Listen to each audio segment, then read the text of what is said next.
मुल्क के शाम का बंदा आ गया हजरत उमर को मिलने। उसने आते ही पूछा तुम्हारे बादशाह का महल कहाँ? उन्होंने कहा जी हमारे बादशाह का महल नहीं होता।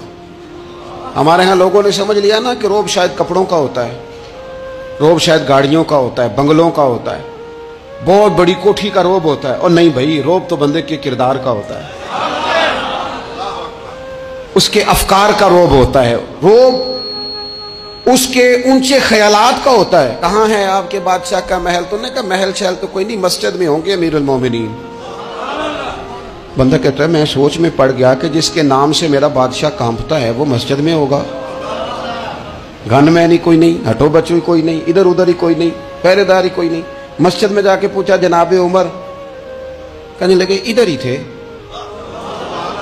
किधर है भाई हजरत? वो किधर है? इधर ही थे। कहने लगा मैं हैरान हो गया, ये बादशाह की बात हो रही है।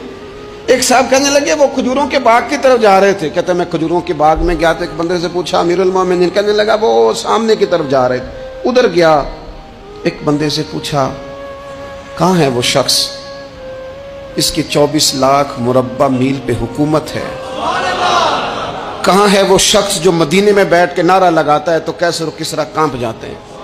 वो बंदा किधर है कि जिसकी बात जगह जगह होती है, जिसका तज़किरा सुना है कि उसे देख के शैतान भी रास्ते बदल जाता है।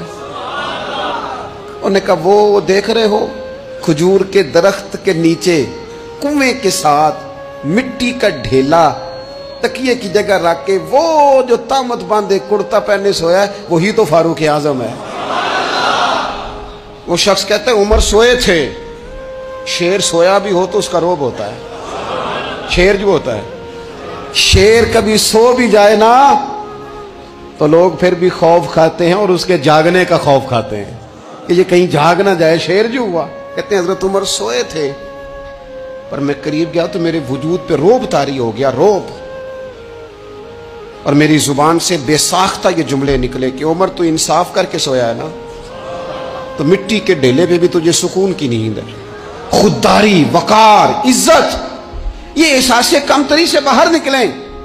हमने अपने बच्चों को मसल डाला है, वो तुसी माड़े दे बच्चे हो, तुसी तो नहीं ना आगे जा सकते, वो असी गरीब लोग ना बेटे तू फलाने के साथ ना जाया। हमने अपने बच्चों की ख्वाहिशात तबाह कर दी, कमजोर करके रख दिया, इन्हें बार बार सिखाया हमने।